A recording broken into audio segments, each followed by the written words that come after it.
webinar. My name is Talia Rivera. I'm the Director of Private Philanthropy here at the Council on Foundations. Today's webinar is a public policy offering and will focus on effective strategies for supporting public policy advocacy. The webinar is designed specifically for independent and family foundations to give you a better understanding of the rules for engaging in public policy advocacy. So we hope today is informative for you.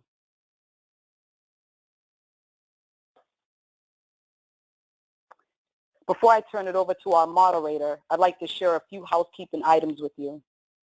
To access the help desk, select the help option in the toolbar at the top of your GoToWebinar navigation panel.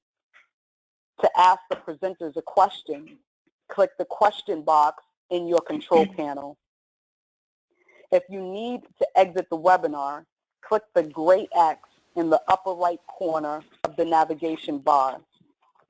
Our speakers have provided several handouts, and you can access those documents by clicking the Handouts pane in your control panel. And finally, a recording of this webinar will be made available on the Council's website. Now I'm going to turn it over to Stephanie Powers, who is our Director of Policy and Partnership here at the Council and our moderator this afternoon. Thank you, Talia, and welcome everyone. This webinar will focus on the topics related to public policy advocacy and its importance as a strategic activity of foundations. In particular, how foundations should be thinking about advocacy as a tool to support the important work of their nonprofit grantees. And it's also a way to protect philanthropic investments, whether they be in education, human services, the arts, the environment, or social innovation. Now, why do I say that? Because we know that the large universe of foundations, what we call mission-related work, is affected by the ebb and flow of public funding, federal, state, and local. So shifts in public policy really impact the work of nonprofits and thus can deeply impact foundation strategies.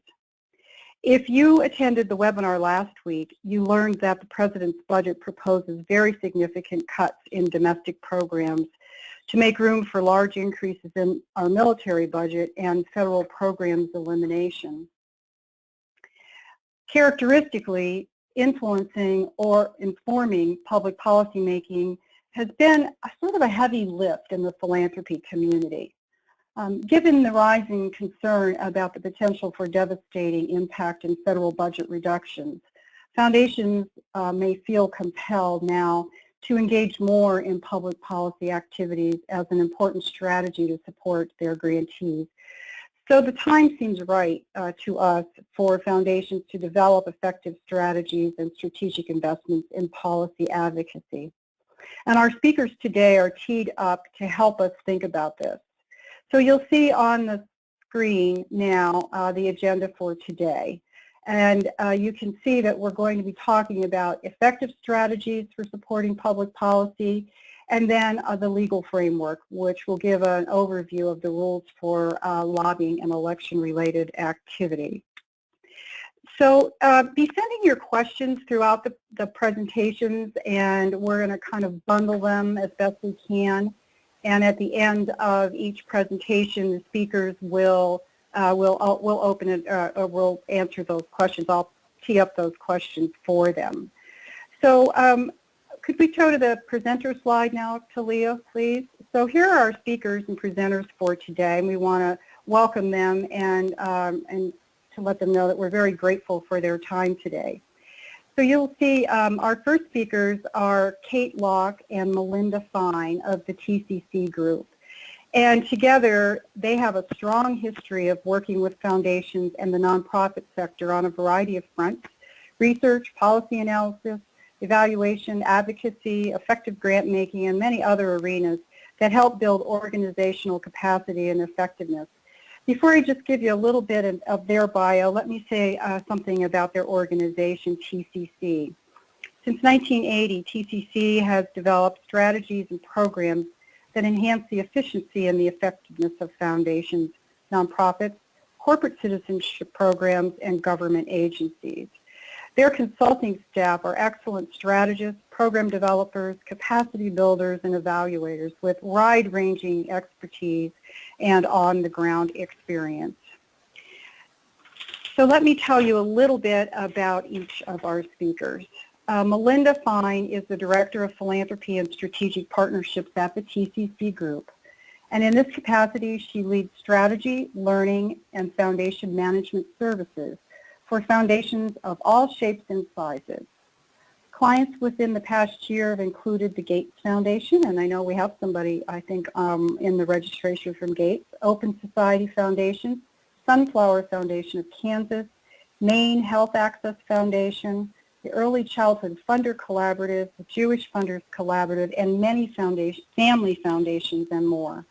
She's also the author of numerous articles and reports on foundation strategy, including an upcoming article on foundation capacity in this month's Foundation Review.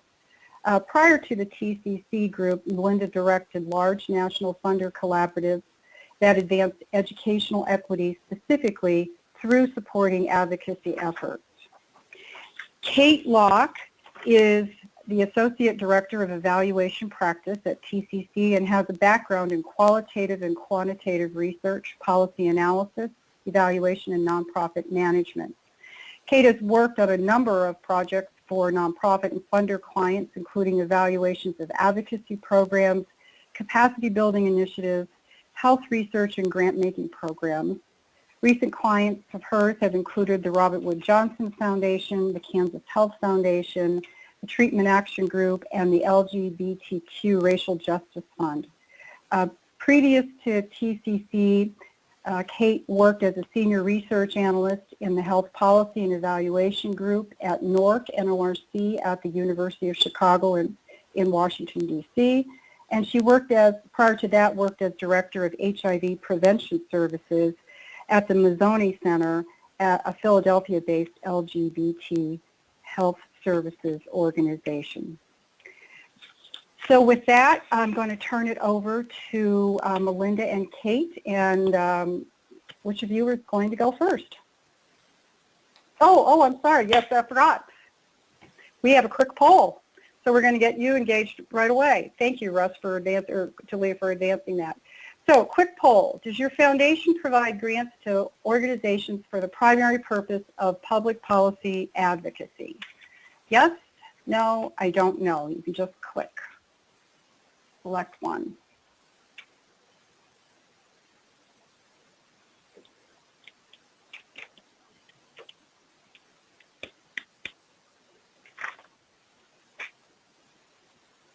Okay, so there are the results. 36% say yes, 64% no. Okay, and our second question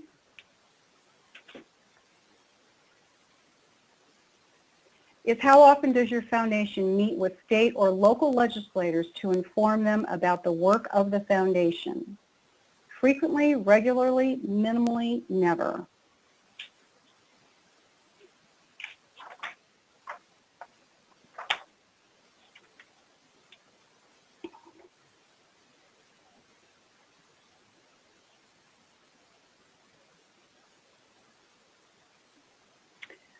Okay, regularly 31%, minimally 44%, and never 25%. So with that, Kate and Melinda, that gives you just a little bit of idea of what folks do in this realm. So please, welcome. Perfect. Thank you so much. And Kate's going to start us off. All right, very good. Great. Thank you so much, Stephanie, for that introduction and for having us on the webinar today. My name is Kate Locke. I'm the Associate Director of Evaluation at TCC Group. I just want to, I know you've heard a little bit about TCC Group, just a touch more. We have about 35 staff, and we have expertise in various topics, so we mainly consider ourselves generalists with some exceptions. And besides the work that Stephanie already highlighted, we also serve as the host for 7 family foundations where we manage grants totaling around $20 million a year. So we really do try to also coordinate some of the work that we do, knowing that we have strategists, that we have evaluators, and this work that Melinda and I will be talking about today really serves as a nice way to highlight Melinda's strengths and strategy and my work in evaluating advocacy organizations. So we'll talk to you a little bit about that today. So on to the next slide. Melinda and I are really happy to talk about the work that we've done guiding foundations investing in advocacy work. And today's presentation builds on some strategy and evaluation work with foundations supporting advocacy, as well as Melinda's previous life as a grant maker investing in advocacy work and her current experience managing grants at TCC groups. More specifically, this talk will draw on a collaboration we've had with William Penn Foundation, which is a family foundation in the Philadelphia area. In 2014, we started working as embedded evaluators in 2 Pennsylvania campaigns focused on equity-driven education, which is the Campaign for Fair Education Funding, and Pre-K for PA, which is focused on getting universal pre-K in the Commonwealth of Pennsylvania. The reason why we developed this report, this study, Effective Strategy to Support Advocacy Campaigns, is because both the funder and the campaign managers for both campaigns were really interested in learning more about best practices for campaigns and best practices for funders regarding advocacy. So we engaged in benchmarking interviews with 7 campaigns, mainly statewide campaigns, and we tried to speak with both funders and advocates to get that perspective on what worked and where were their challenges. We had campaigns that were focused on a wide variety of issues, including education, immigration rights, LGBTQ rights, etc. We also drew from our own experience in supporting and evaluating advocacy efforts.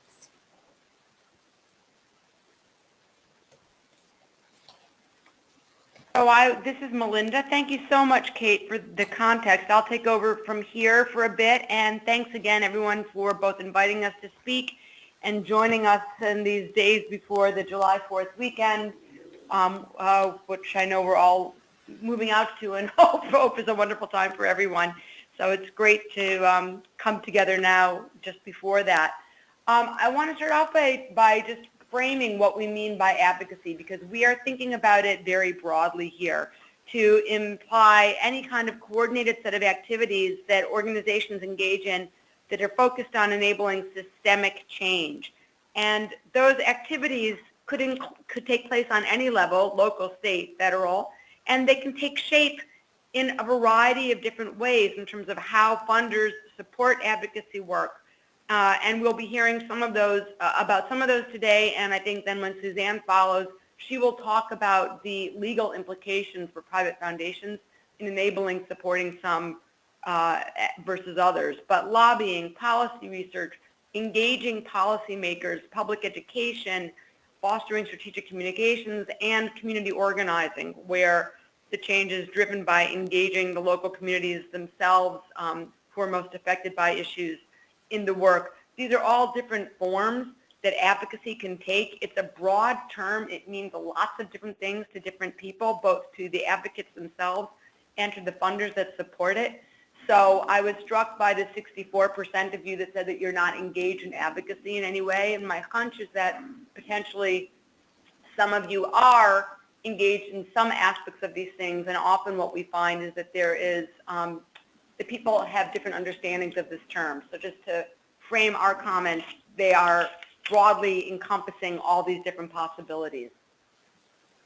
Funders engage in advocacy for a variety of reasons, and the first one that is sort of most obvious to say and seems to be particularly important now in these days post the November elections is that many see that this is a way to strengthen and expand impact by giving more bang for the buck. There was a very extensive body of research the National Center for Responsive Philanthropy conducted over 3 years, where they looked at the impact on 110 organizations in 13 states that had received collectively just over $230 million from foundations.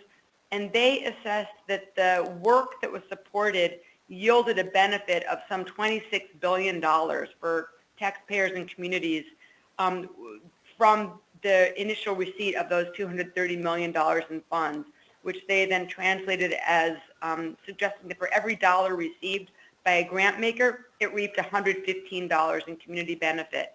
And that calculation was framed according to efforts that led to more government funding, or that saved government funding by making programs and services more effective and efficient, or that leveraged diversified or additional foundation support. And at the end of this presentation, we'll give you the reference for that research. It was written up in a variety of places, including Foundation Review. But this concept of the more bang for the buck is a big driver. A second driver is that it's seen as a vehicle for scaling impact. You know, funders that are supporting direct services would certainly agree that getting services to those most in need is critically important, particularly now in these days when so many services are in danger of being cut. But advocacy expands the possibility of bringing those services to more constituencies across greater geographies. So this concept of scaling impact is important. A third is that the policy change safeguards protections and supports over time. And a fourth, obviously, is then that it is also potentially a vehicle for aligning critical stakeholders, peer funders, and others towards shared aims. You know, interestingly, I just want to conclude this to say that since the election, we've seen a great uptick in interest of funders to support advocacy work. So those 6% of you said you're not. I'm not surprised also that many of you are joining today. This has been true across funders supporting different issue areas, but particularly seen in immigration, healthcare, women's rights, LGBTQ rights, areas that have been, you know, hotly contested over the past several months. And this uptick in interest has been documented by many different funder issue-focused affinity groups, by articles in Inside Philanthropy and the National Center for Responsive Philanthropy and others.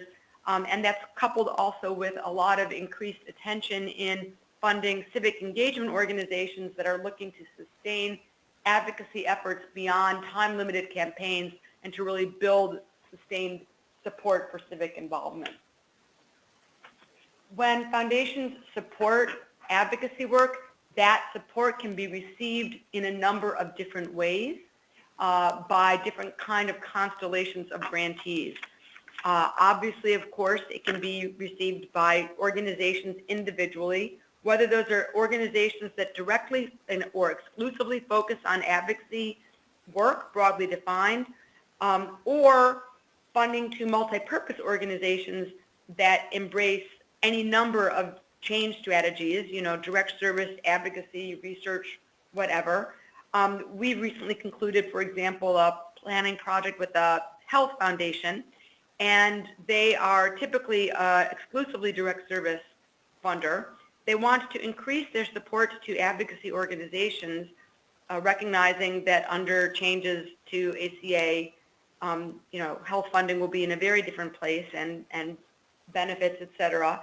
And they're trying to think through how they can do that most comfortably for their foundation, given its historical giving.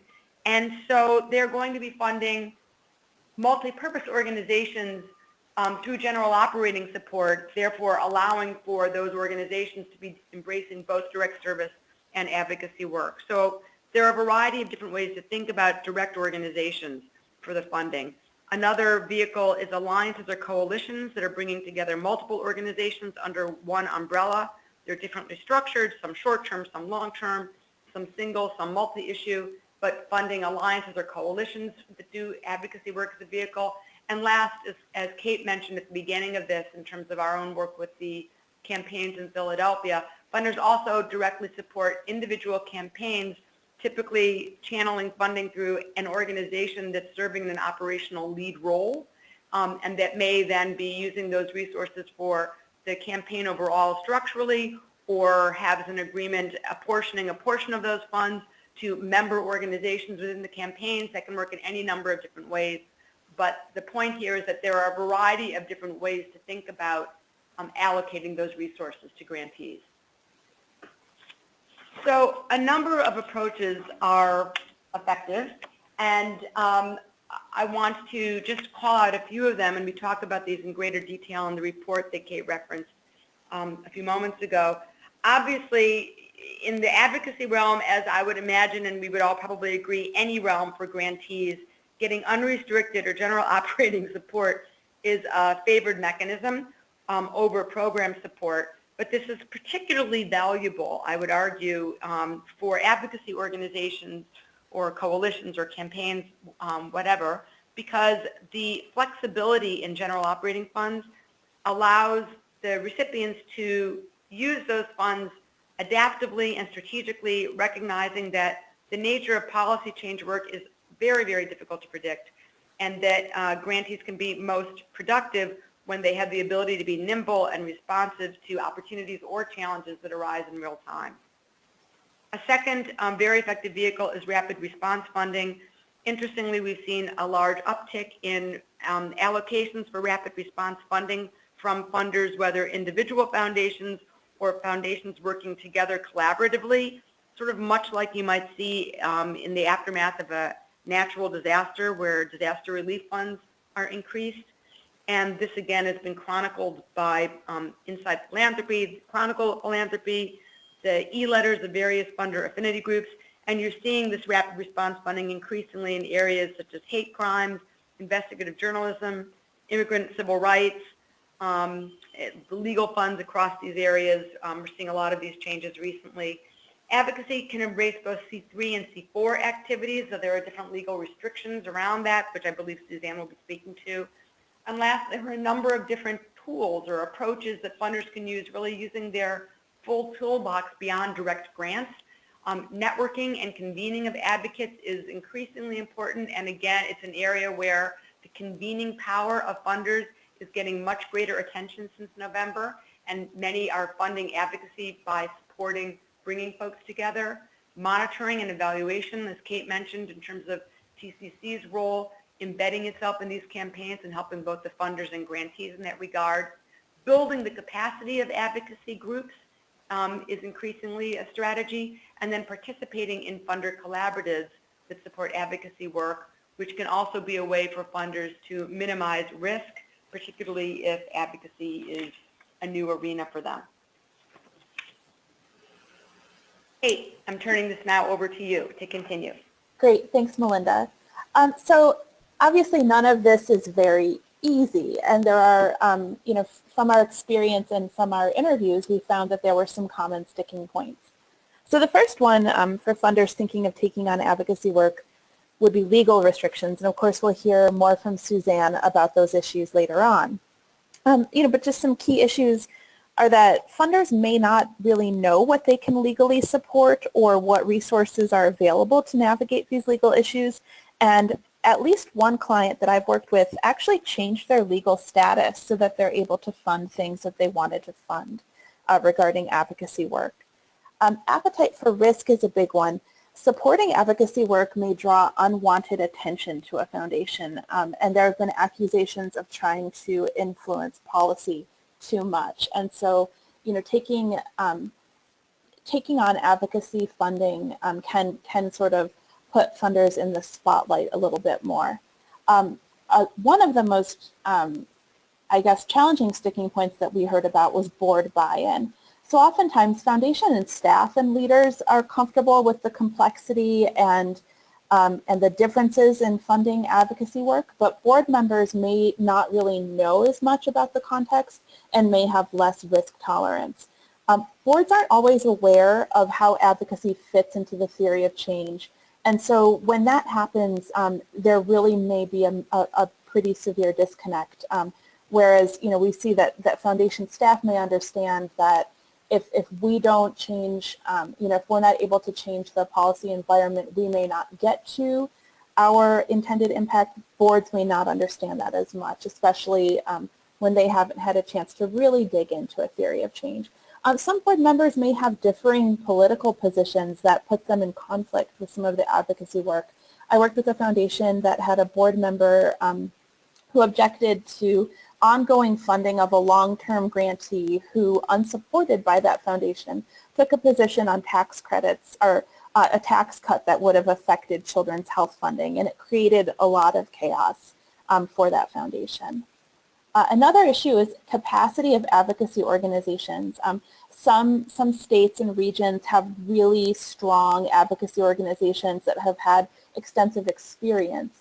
But in some areas, you really may need to invest in capacity building for organizations to take on advocacy. There may not be a healthy bench of potential grantees to support. And then there's also foundation staff capacity. Program officers may be very well aware of what a really effective direct service provider looks like and what competencies to look for, but they may not know what to look for in funding an advocacy organization and what are the characteristics of an effective advocacy organization. So there may need to be resources dedicated to building the capacity of foundation staff to really be an effective program officer in that area. The timeline for change is another major issue. Some policy, some of the campaigns that we talked to, it was a 10-year battle, and there's not always really an appetite in every foundation to engage in that kind of work when your intended outcome is so far out. And then really being able to assess and evaluate outcomes related to advocacy work is really different from looking at outcomes from direct services or even community change, which is murky enough as it is. So having an understanding of the interim outcomes is really crucial for funders supporting advocacy work. And then I'll talk to you a little bit about how do you even evaluate advocacy work.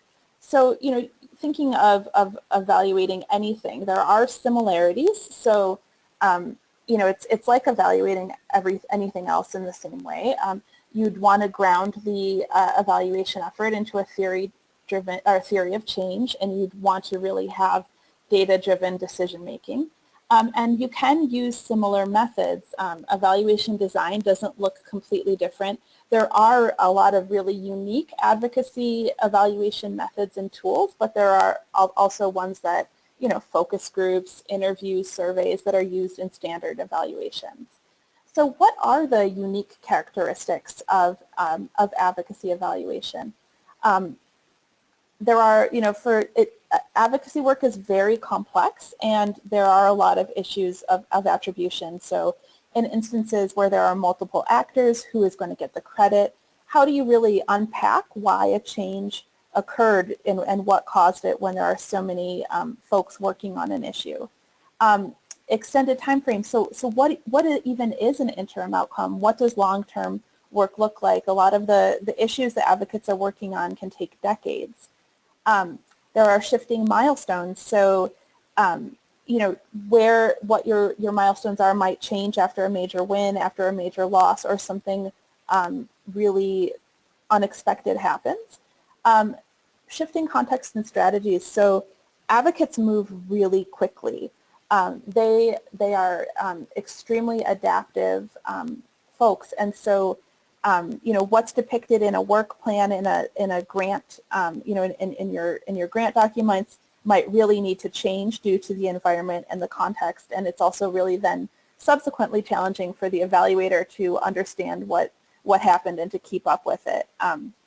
It's really interesting since William Penn has engaged us to be more embedded evaluators. So while it's more resource intensive, we are much more aware of how the advocates are shifting in both of these campaigns, since we're attending so many of their planning meetings and keeping in very close touch with them, which is a little bit different than a typical advocacy evaluation engagement.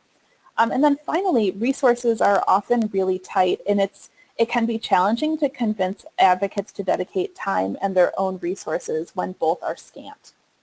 So on the next slide, I'll talk a little bit about how we sort of try to mitigate some of these issues. We're having a challenge here with advancing to the next slide. Give us one. Okay. There it is. Here we are. Great, thank you.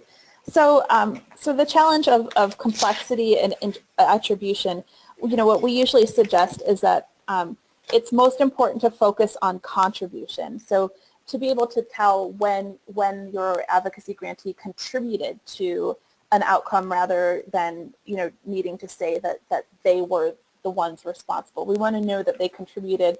Obviously, there will be a lot of other factors in play. Regarding the extended time frame, you know, really to have a clear sense of interim outcomes and progress. So what are some of the clear intermediate measures? If you're looking at trying to, you know, have the legislature make a change, you know, look at how they're able to gain champions. So even if their bill isn't successful this year, maybe they have, you know, 5 more champions, you know, bipartisan that are supporting the issue, so that you know that progress is happening. Regarding the changing milestones, again, just rethink how you interpret success, and that the, you know, perhaps the final victory isn't the biggest thing, but really to look at, you know, public support for your issue and how that's playing out.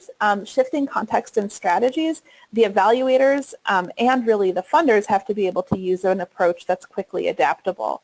And then regarding tight resources, you know, what we try to do is we try to look for opportunities when advocates are not in the thick of things. So right now for both of our Pennsylvania campaigns, the legislature is battling over the budget. The budget has huge implications for both education funding and pre-K funding. We are leaving the campaigns alone during this time. We have a survey, our annual survey to both campaigns that will be set to launch once the budget is finalized, and folks are not, you know, we don't want the evaluation to take away from the work and the success of the advocates. You know, we also try to keep the burden low, to not ask too much for them. And then, you know, something that's not on this slide but is really important is to make sure that the evaluation is usable and actionable and helpful for them. If they don't find value in what the evaluation is providing them, they are certainly not going to dedicate their scant resources to participating in the evaluation. Now I'll turn this back over to Melinda.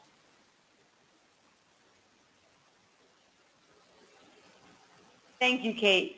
So I want to lift up, there are many lessons to this work and effective funder investment in this work. I'm going to lift up 4 that resonate with some of the insights that Kate just shared in terms of the evaluation expectations and norms. The first is that it is critical that if a foundation is supporting advocacy work, the institution clarifies how that work aligns with the foundation's overall mission and agenda, for many reasons, building internal buy-in and correctly conveying in a public way to one's constituents why the foundation is engaged. That work is easier to do when the alignment is very clear for all, when it is clear how the foundation's operating theory of change, if it has one articulated, how it is furthered by having an approach that looks at policy change and how that is explicitly then integrated. Also, how supporting advocacy may be a part of a fuller menu of funding strategies that a foundation is engaging in, thinking about it not as a trade-off between one kind of approach and another, but rather a complementary set of ways that change can take place that a funder chooses to support. And then, as I mentioned earlier, thinking about the diversity of roles that a foundation can play beyond direct grants, and thinking about how the support of advocacy can be actualized through utilizing some of those many tools. So the clarity of alignment is a way both to be building internal buy-in and to be appropriately messaging why the foundation is in this space to external constituencies. A second observation that's particularly relevant when a foundation is supporting coalitions or alliances or campaigns is to be sure to facilitate an equal playing field among the multiple organizations that are indirectly receiving a funder's support. You know, in this arena, as in so many others, being conscious of the power that a foundation inherently holds as the provider of resources is critical. And when groups are working together through campaigns or coalitions or alliances, these are always, you know, complicated and precious kind of collaborations. And so it's important that the foundation nurtures the productive relationships among these groups in order for the campaign to be or the effort to be of success. And so inadvertently making some organizations kings, if you will, among others, through inequitable resourcing or through not thinking clearly about how resources should be allocated to strengthen the collective entity overall, is something to avoid, and keeping this front and center is important in thinking about how to support these efforts effectively. Kate very extensively addressed the issues of timeline and the recognition that when you're funding advocacy work, it's not something that takes place very quickly. And as we all know, it's certainly a norm in foundations that grant-making cycles are often lasting 12 months. And so how to think about what is feasible for sustained support over time is very important, because patience is required not just of the advocates, but of the funders themselves. And last, and this is so often overlooked, a successful policy advocacy effort does not end with the achievement of a policy win. For that win to take shape and materialize, it typically requires sustained funding to be engaging those who have been driving the policy change and enabling their vigilance and their monitoring, their continued engagement of constituencies most served, and their capacity often to strategically communicate the win. All sorts of things are involved to enable that to hold, that policy change to take place and to stick over time. So with that, and we hope that this brief overview of the field of what it means to be funding advocacy has been helpful, we want to just point you to a number of resources to get you started for learning more. On the left-hand side of this page, you see some materials created by organizations other than our own. The first two, the one by NCRP and the one for GEO, are both sort of high-altitude think pieces about the multiplicity of funder roles that can be assumed, how advocacy fits within those roles, and evidence of impact in funders' voices based on research in terms of ways that foundations have engaged in this work. The third, by Neo Philanthropy, is an up-close look at a particular funder collaborative that engaged 72 funders over 8 years and yielded 90 systemic policy reforms, and describes the kind of strategies and organizational arrangements and vehicles for funding that were employed. So that is an in-depth case study. And then on your right are a number of materials that TCC has produced over the past several years based on our extensive work evaluating advocacy efforts and guiding strategy. And these materials are all available by clicking on the links. And I see that they're in the handout panel.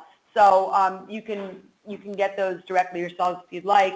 Beyond written materials, I would just flag that particularly in these times, funder affinity groups are, on looking at different issue areas, are increasingly talking about advocacy as a critical component of the work of the foundations that they're serving, and depending on your interest area, are a wonderful place to go. Many funder support organizations, Change Philanthropy pops most immediately to mind, but there are many others as well, and increasingly many of the regional associations of grant makers as well are now holding more conversations specifically around what it means to engage in advocacy work successfully.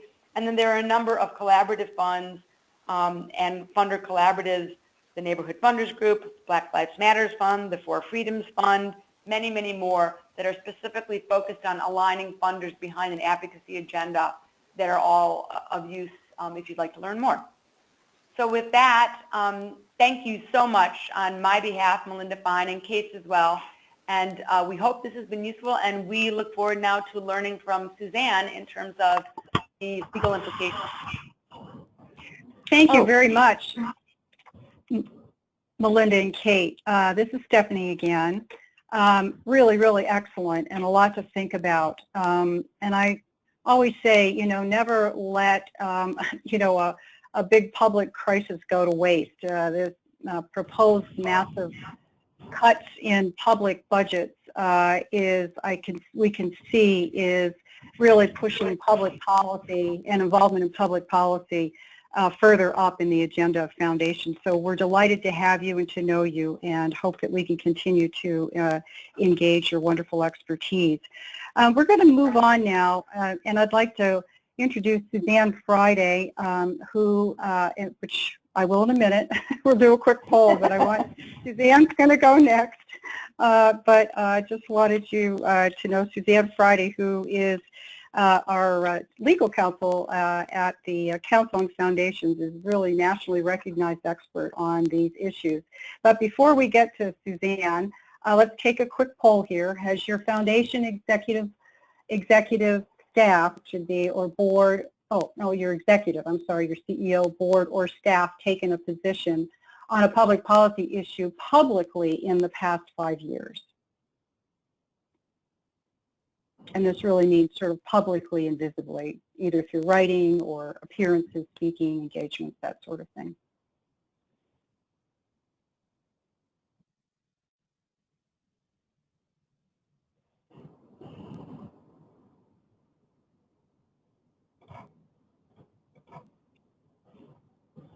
Yes, 53%.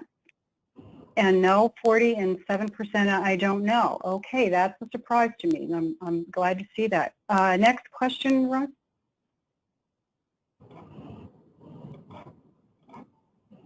Do you feel you have a clear understanding of the difference between advocacy and lobbying? This is going to help Suzanne a little bit in her presentation.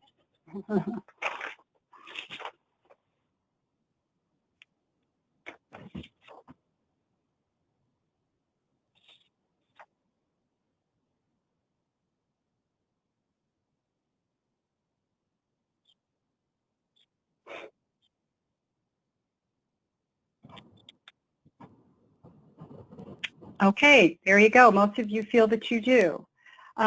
Great. Well, Suzanne, I'm going to turn this over to you, and okay, you can ensure that they do, and we rely on you to keep all of our members out of trouble. Thanks, Stephanie, and thank you, everybody. So I'm going to describe this as a reminder, a legal reminder about the rules for lobbying and also election-related activity. We here at the Council have gotten questions about that as well.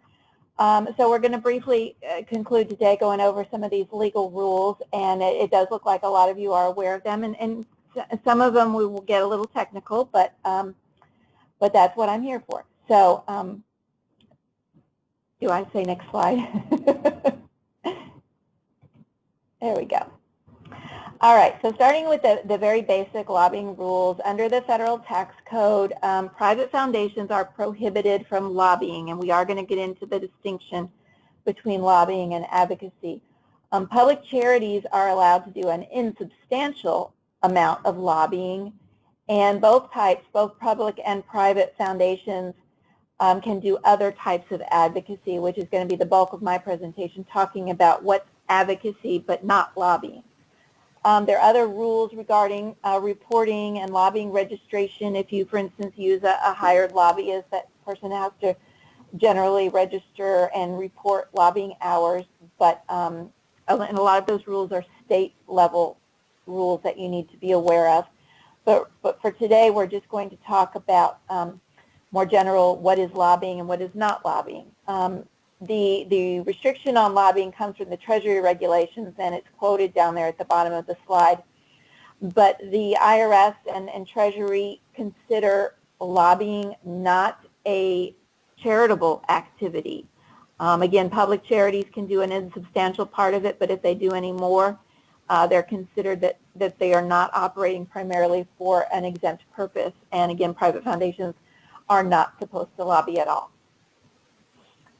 So starting with direct lobbying, and then direct lobbying, there's two types of lobbying, direct lobbying and grassroots lobbying. And direct lobbying includes a communication with a legislator, with somebody who's making the law or making a decision regarding the law.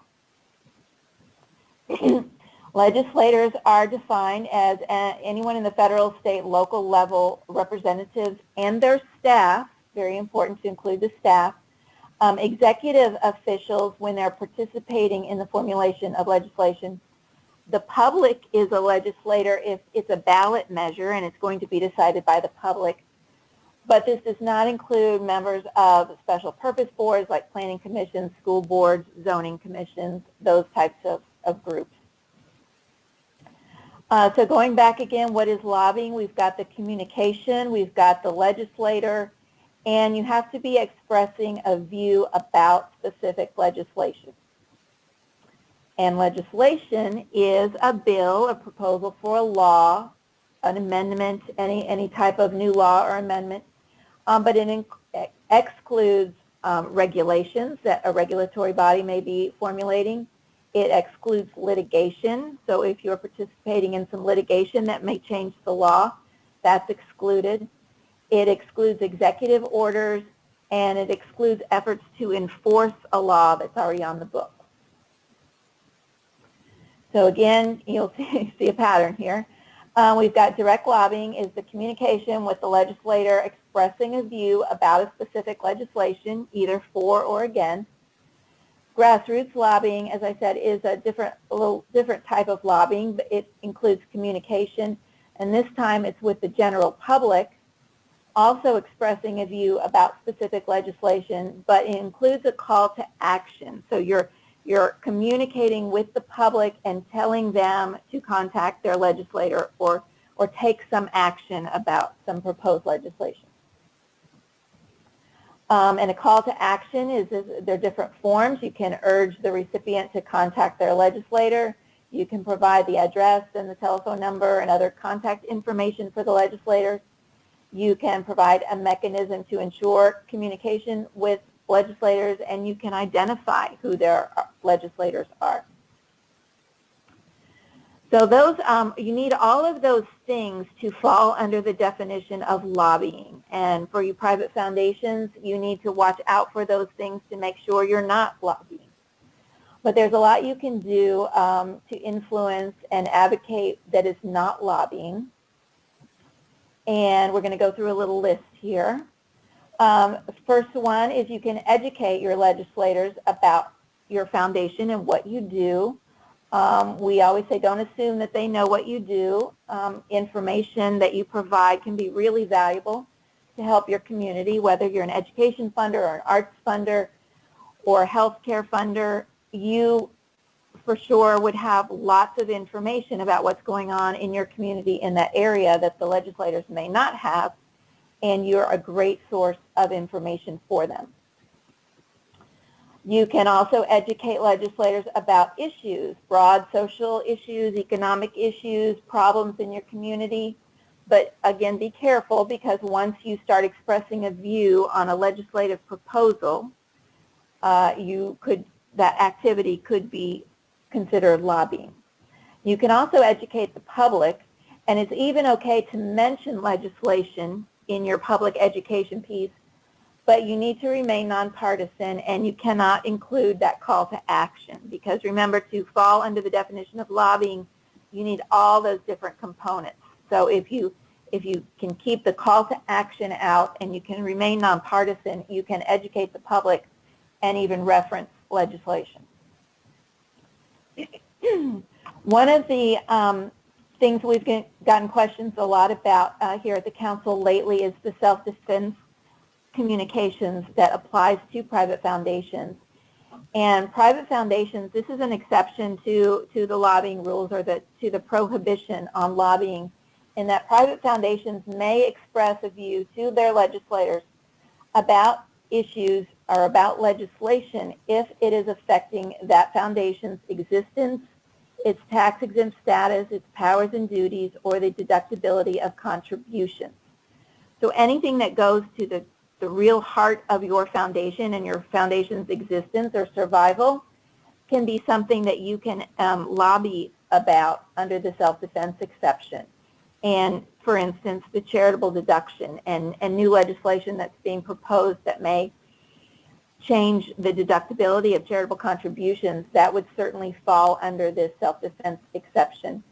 The exception can be used proactively, but it is not applicable to grassroots lobbying. So you cannot rely on the self-defense exception and do grassroots lobbying.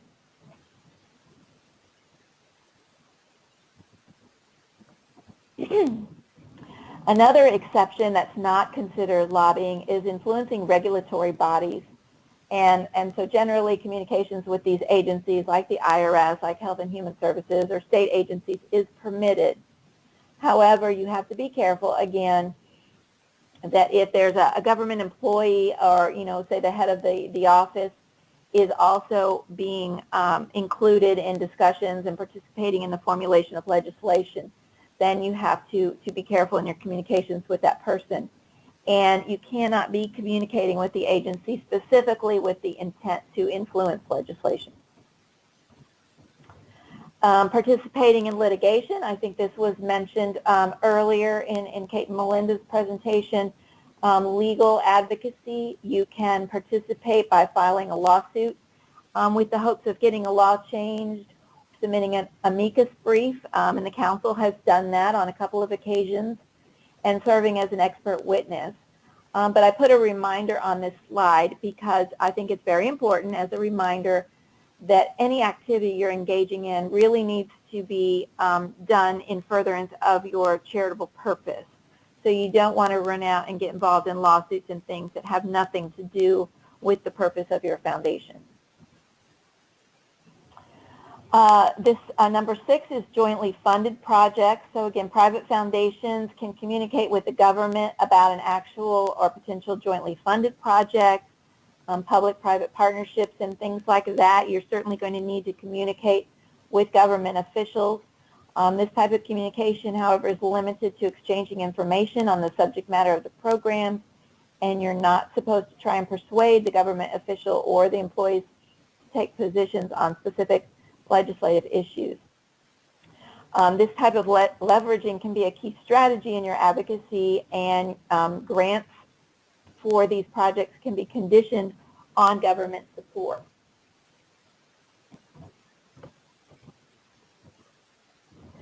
Number 7, providing technical advice. I think this is one of the more common ways that foundations and organizations are involved. They may be called in by the legislators or the committees or the staff to provide information and technical advice regarding different issues that are being considered for legislation. But such technical advice has to be provided in response to a written request. It's very important that you get that request in writing, and it has to be a request from the legislator, the committee, or the subcommittee. And once you get that, you can give your opinion if you're asked by the committee or the group, and it's directly related to the assistance that you're providing, the technical advice or assistance that you're providing. Number 8, we've got nonpartisan analysis or research. There's some foundations who like to fund analysis and research. It has to be nonpartisan, meaning full and fair discussion of the facts. Any report that's generated may advocate a position on an issue and may discuss legislative issues, but may not directly call the recipient to action.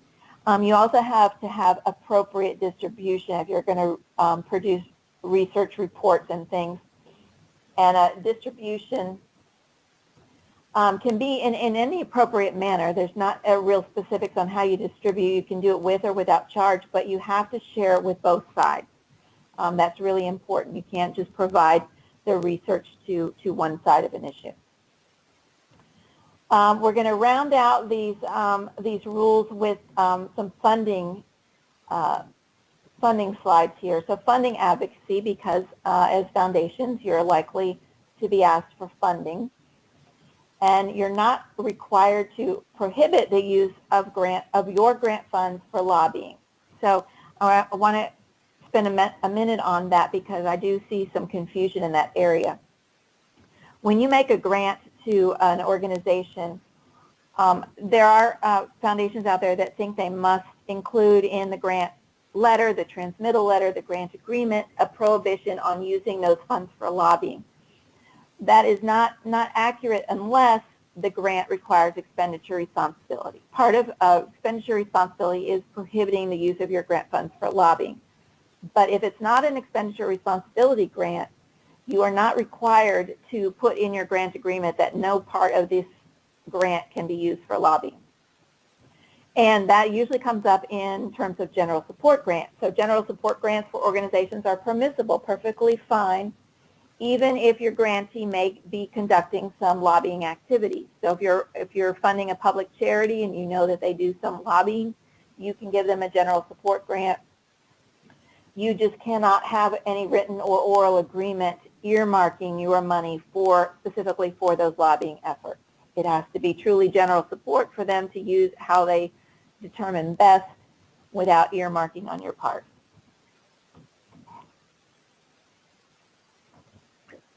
Now, if you're funding specific projects, you're allowed to fund up to the non-lobbying amount of the project budget. So if you're talking about funding projects, you should be getting a project budget. If you see lobbying in that budget, that's when you need to be careful and make sure that the amount of your grant does not exceed the non-lobbying portion of the project. You cannot earmark, obviously, for the lobbying activity. And lastly, we've got the civic participation. You can fund civic participation or participate in civic participation. It has to be nonpartisan. Purposes include encouraging individuals to get involved in civic affairs, educating people about candidates. You can fund activities or directly carry out these activities with others. That's permissible. Voter registration drives. There are special rules for private foundations that are interested in participating in voter registration drives. The key rules are that it has to be carried out for over more than one election cycle and must cover at least 5 states. So the idea is that this is not a targeted election drive. It's a much more general, broad drive to get people to register to vote. So now I'm going to spend just a few minutes on campaign intervention because with the election last year, this was obviously a hot topic. Both public charities and private foundations are not allowed to intervene in campaigns, to participate in campaigns for election. Under no circumstances can a nonprofit or a foundation participate or intervene in any political campaign on behalf or in opposition to any candidate. So that is what the law says, and it has said for quite a long time. Campaign intervention, ultimately it's determined on the facts and circumstances, as so many things in the legal world. But we do know that there are some clearly impermissible activities, such as endorsing candidates, making campaign contributions, making expenditures on behalf of candidates, asking candidates to sign pledges on any issue is actually a campaign activity that's not allowed.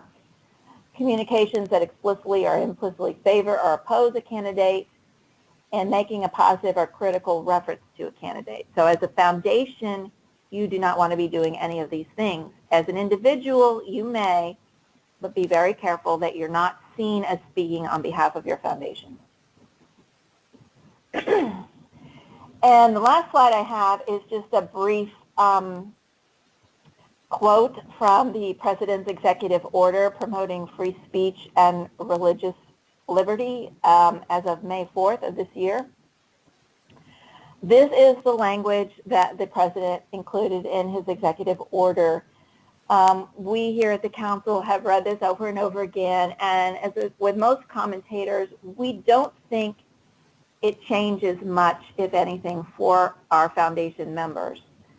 It speaks to religious organizations and the desire that these organizations have more freedom in their political speech. But if you really drill right down into the language here, it's not changing the prohibition that already exists against political campaign activity. So I just wanted to throw that out there, and if anybody would like to talk about that, we have information on our website, or we here at the council are always happy to talk about this and what it means. Thank you, Suzanne, very much. I don't see any questions in our chat box. Yeah, we do have one. Oh, you do? Okay. Stephanie. Go ahead, Talia. And it says, what if the non-lobbying limit is, say, $90,000, and two private foundations each contribute $60,000? The $120,000 exceeds the $90,000 by $30,000. Is there an exception for this? That's a great question, and one thought would be that each foundation would be evaluated separately. So you would evaluate each foundation's grant, but actually that's not the way it works. You have to look at the overall, and what you would normally do is attribute. So we're saying that each foundation contributed $10,000 toward lobbying, whether they meant to or not. I think that's the way I heard it. So what I would recommend in that situation is either both of the foundations have to reduce their grants to collectively cover the non-lobbying amount, or reformulate those grants or portions of those grants to general support grants.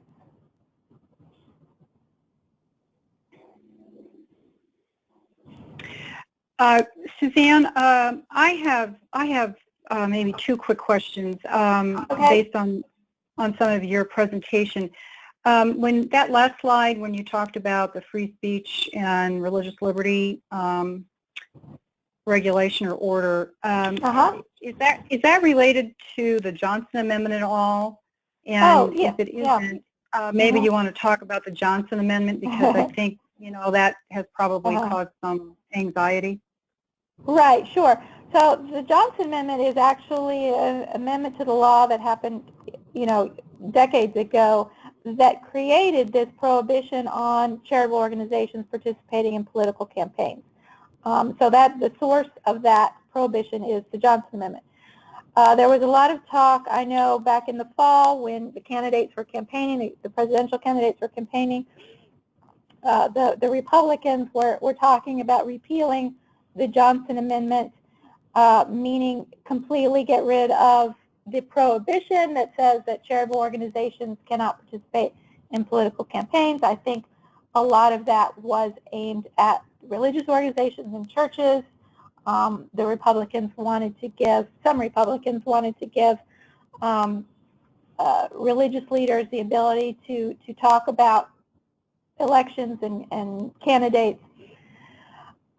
But what actually happened was the Johnson Amendment did not get repealed. It is still there. It is still the law. As I said, there's still that prohibition in place.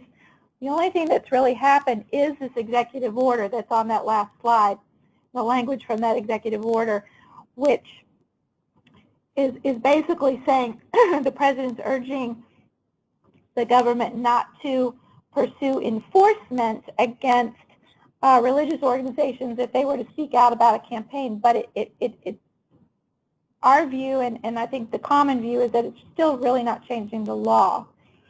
But that was the reaction. That was the result of this. Let's repeal the Johnson Amendment. Was this executive order? So I don't think it certainly didn't repeal the Johnson Amendment. It just kind of watered it down maybe a tiny bit. Yeah, I just have one more question, unless, Talia, we have any in the chat box. No, nothing else. Okay, one more related to executive orders, and then I have a question for Melinda and for Kate. So when you talked about executive orders are not considered, any actions related to executive orders are not considered lobbying. So just as an example, so any strategies that a foundation may engage in opposing or supporting, say, a federal executive order, which have been coming fast and furious at the country. And if you take the immigration executive orders, a lot of judicial stuff, a lot of stuff in the courts, et cetera. So foundations could actually be visibly involved, either opposing or supporting that executive order, and they would be in completely safe territory legally. Yeah, and that's a good point. And when I was putting the slides together, I was kind of wondering if anyone would ask that question. So you're right. Taking a position on an executive order is not considered lobbying. And executive orders can't change the law. You need legislation to change the law. Right. So that's why it's not lobbying, because while you may say yes or no to an executive order, the executive order is not going to change the law. And just like the executive order I posted on that last slide, again, it doesn't change the law. The law is still the same, and charities are prohibited from participating in political campaigns. What it does is an order from the president to his agencies about enforcement, which is not the same as changing the law. Right, and I think that's an important point for foundations to understand too, is executive orders apply to the federal government. It doesn't apply to, you know, the country per se. It doesn't affect any individuals.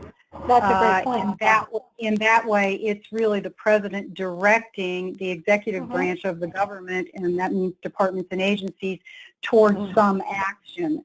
It may end up impacting negatively or positively Americans or states or constituency groups, but nonetheless, the action itself is an action taken within the federal government. So I think that's important. I'd like to turn to Kate and to Melinda.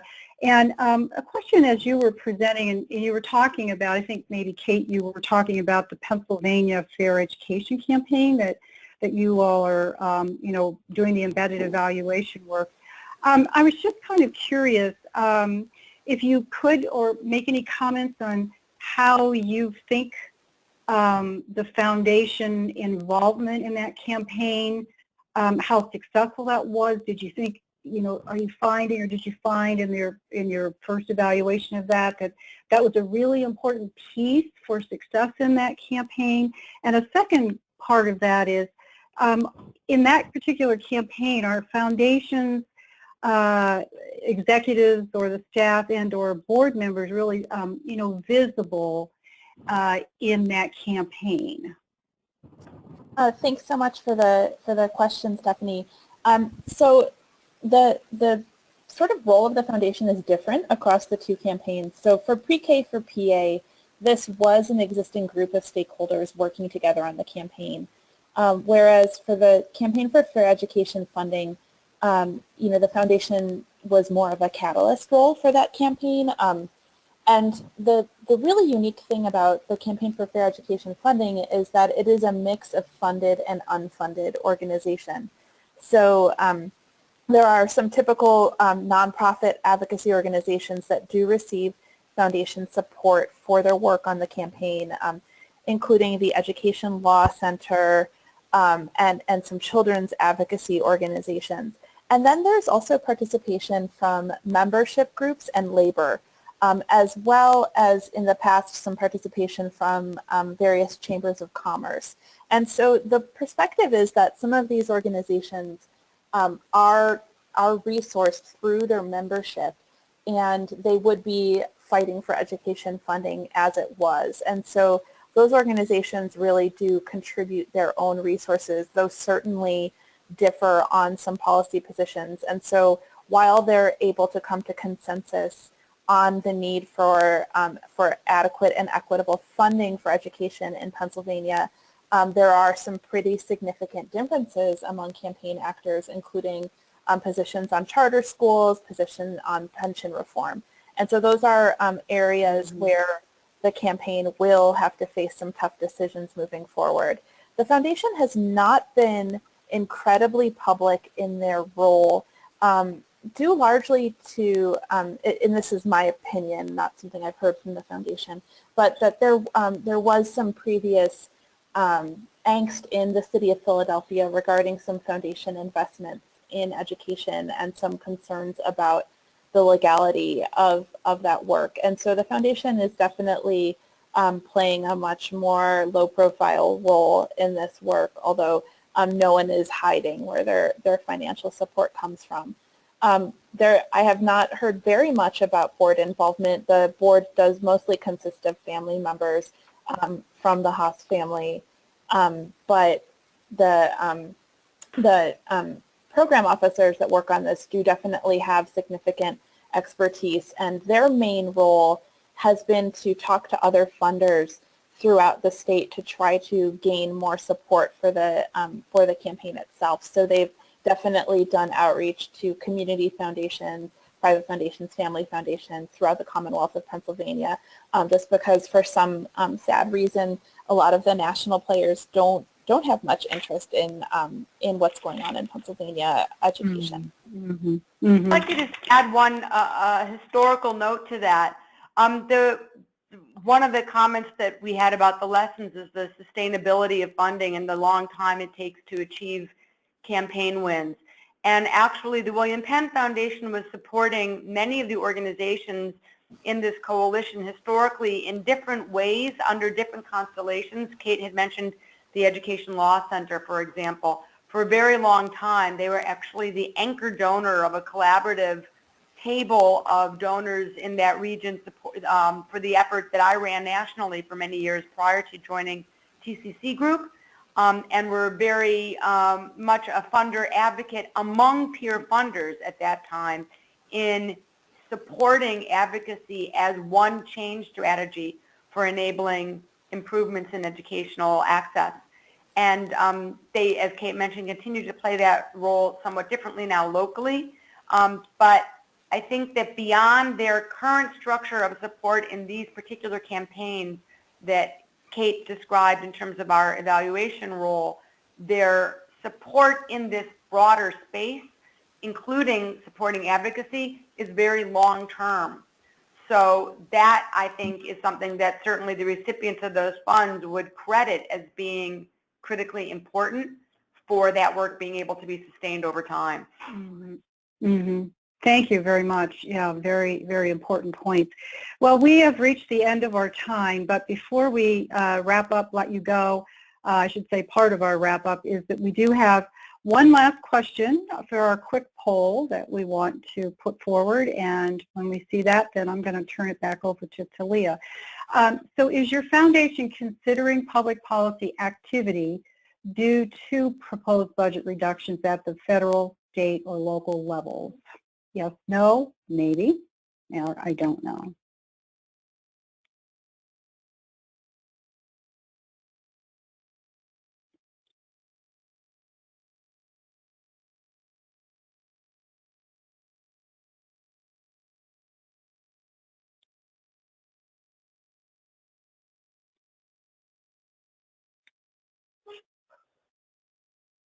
All right, so 36% say yes, 7% say no, 7% no, 50% maybe, which I'm glad to see that, and 7% not sure. So I think our last slide here, I think our next slide, if we can put that up after that. Yes, so for those of you who are looking to develop further strategies, would like to dig in a little bit, get some technical consultation from the council, please feel free to give me a call. So I want to thank our speakers today, Suzanne and Kate and Melinda, for lending your expertise and your time today. Thank you very much. And Talia, I'll turn it over to you. Yes, thank you all for participating. There was one question that came in towards the end, and I will take that question and share it with our speakers and get an answer back to you as soon as possible. I also want to remind you that we have another webinar coming up on Jeopardy investments, where Suzanne Friday will be facilitating that webinar. So if you can, please feel free to join us. Thanks again, and we'll be in touch soon. Thank you.